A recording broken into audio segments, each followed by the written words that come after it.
ہم چاہتے ہیں کہ نگران گورنمنٹ نہیں ہونی چاہیے. یہ ہم نے تجویز دی آج کہ بے شک موجودہ سی ایم اگر رکھ کے بھی آپ ٹائم پہ الیکشن کروا لیں. دنیا میں کہیں نگران گورنمنٹ نہیں ہے. لہٰذا ہم نے یہ بتایا جب بھی نگران گورنمنٹ بنتی ہے طرح طرح کے لوگ آ جاتے ہیں. اب تو ویسے یہ بھی موجودہ حکومت بھی لگتی ہے کوئی نگران ہی ہے تو غیر جماعتی ہے نا ایک حساب سے. تو یہ ریکویسٹ ہم نے پرائم منسٹر کو کی ہے. انہوں نے کہا اس پہ مشورہ کرتے ہیں. بنیادی طور پر ہم لینڈ ریفارم کے حق میں ہیں. یہ شروعات ہم نے کی ہے لیکن اس کے اندر تحفظات ہیں مختلف لوگوں کے ہیں ہمارے اپنے بھی ہیں. تو وسیع تر مشاورت کے آج پی ایم صاحب کو بھی کہا گیا ہے کہ یہ ایک بہت بڑا تھریٹ ہے. جی بی میں چیف سیکرٹری صاحب نے بریفنگ میں بتایا کہ ہم یہ کر رہے ہیں تو لہٰذا ہم سب مل کے ہم نے کہا ہم سپورٹ کریں گے لیکن وسیع تر مشاورت ہونی چاہیے. 20 سے 25 ہزار لوگوں کو گلگت بلتستان سے ٹیکنیکل ٹرین کر کے گلف ممالک میں بھیجنے کا پی ایم صاحب نے آج اناؤنس بھی کیا ہے. اور اس کے لیے چائنا میں اے آئی کی جو 2 لاکھ بچوں کو ٹریننگ دی جائے گی گریجویٹس کو. تو ہمارے جی بی سے 20 سے 25 ہزار لوگوں کو اے آئی کی ٹریننگ کے لیے چائنا بھیجا جائے گا اور ان کو بہترین جاب بھی دی جائے گی. مہنگائی جو ہے 40% سے جو سنگل ڈیجٹ پہ آ چکی ہے. سست والے سے یہی بات ہوئی ہے کہ اس کو آل ویدر رکھا جائے. یہ جب رکھا جاتا ہے نا فلاں تاریخ کو بند ہو رہا ہے تو اس وقت وہاں ہنگامے شروع ہو جاتے ہیں کہ جی بارڈر بند ہو رہا ہے جلدی کرو. کوئی جو ہے ٹیکس بچانے کے چکر میں کوئی ٹیکس ڈبل لینے کے چکر میں. تو آج پرائم منسٹر صاحب اور احسن اقبال صاحب نے کہا کہ ہماری چائنا سے بات چیت چل رہی ہے. ہم انشاءاللہ اس بات کو یقینی بنائیں گے کہ یہ بارڈر آل ویدر ہو. باقی وہاں پہ جو ایشوز آ رہے ہیں چھوٹے موٹے اس کے لیے ہم نے ریکویسٹ کی ہے کہ آپ وزیر امور کشمیر کے ذمہ لگا دیں تاکہ وہ ٹریڈر سے ملے.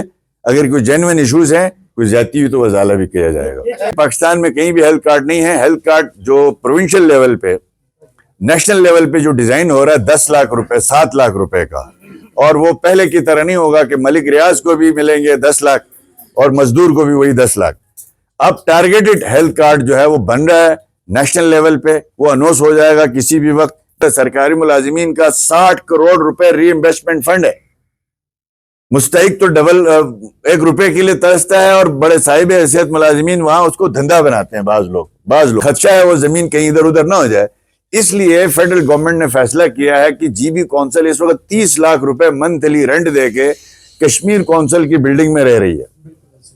تو اب یہ فیصلہ ہوا کہ وہ 1.5 ارب روپے خرچ کر کے اس 10 کنال زمین میں C M annexe governor annexe اور سی ایم سیکریٹری اس کا جی بی کونسل سیکریٹریٹ پورا وہاں بنایا جائے تاکہ وہ 10 کنال کی جو پراپرٹی ہے اس پہ 1.5 ارب روپے لگ گئے تو وہ کم سے کم 50 ارب کی پراپرٹی بنتی ہے.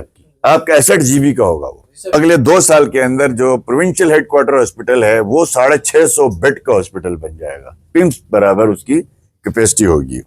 گلگت بلتستان میں سی ٹی ڈی کے لیے جو وسائل چاہیے ایچ آر چاہیے اکوپمنٹ چاہیے جدید اسلحہ چاہیے وہ سارا کا سارا ودن 6 منتھ جو ہے اس کو جو ہے وہ آگے فورم میں لا کے پیش کریں. کارڈیالوجی ہاسپٹل جو ہے وہ جی بی کا اس کی جو مشینری ہے تو پرائم منسٹر صاحب نے کہا ودن 6 منتھ پیسے فیڈرل گورنمنٹ نے دیے ہمارے اکاؤنٹ میں ادھر.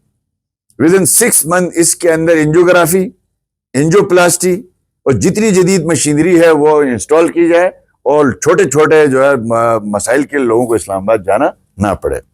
عطا آباد 56 میگا واٹ کا باقاعدہ گراؤنڈ بریکنگ آج جو ہے وہ ہو گئی ہے.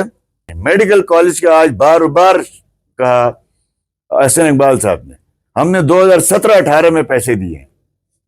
اس کے بعد عمران خان کی گورنمنٹ نے آ کے اس کو ختم کیا. پھر دوبارہ سے ہم نے اس کے لیے پیسے جی بی گورنمنٹ کے پاس آئے ہیں. جتنی جلدی ہو سکتا ہے آپ اپنا میڈیکل کالج بنائیں. جتنے وسائل مزید چاہیے وہ دیں گے. تو میڈیکل انجینئرنگ کالج تو بن گیا تو میڈیکل کالج ہماری ضرورت ہے ڈیمانڈ ہے کیونکہ یہ ٹیکس فری زون ہے جی بی. تو اب وہاں ایل پی جی ایئر مکس پلانٹ کا جو بل آ رہا ہے لوگوں کے پاس اس میں جنرل سیل ٹیکس آ رہا ہے سوئی ناردن سے. سوئی ناردن کا جو سافٹ ویئر بنا ہوا ہے نیچے چونکہ وہ بل جنریٹ کرتے ہیں تو اس میں ٹیکس ایڈ ہو جاتے ہیں ایک سلیب کے بعد. تو یہ ریکویسٹ کی ہے جس پہ آج کوئی سوئی ناردن کا بندہ یہاں آیا نہیں تھا کیونکہ اس کا افتتاح نیکسٹ میٹنگ میں رکھا گیا نیکسٹ وزٹ پہ رکھا گیا ہے جس پہ پرائم منسٹر صاحب نے اپنے اسٹاف کو کہا کہ فوری طور پر بات کی جائے اور مجھے آگاہ کریں کہ اس پہ ایل پی جی ایئر مکس پلانٹ کے اوپر بجلی جو گیس کے بل ہیں اس کے اوپر جو آپ سرچارج لے رہے ہیں یا آپ جنرل سیل ٹیکس لے رہے ہیں اس کو ختم کریں تاکہ گرین انرجی کا یہ زبردست پروجیکٹ ہے. بجلی آلریڈی نہیں ہے تو گیس سستی اگر وہ سلنڈر سے مہنگی ہو گئی تو لوگ کیوں لگائیں گے؟ تو یہ یقینی بنائے کہ وہ سلنڈر سے سستی ہو.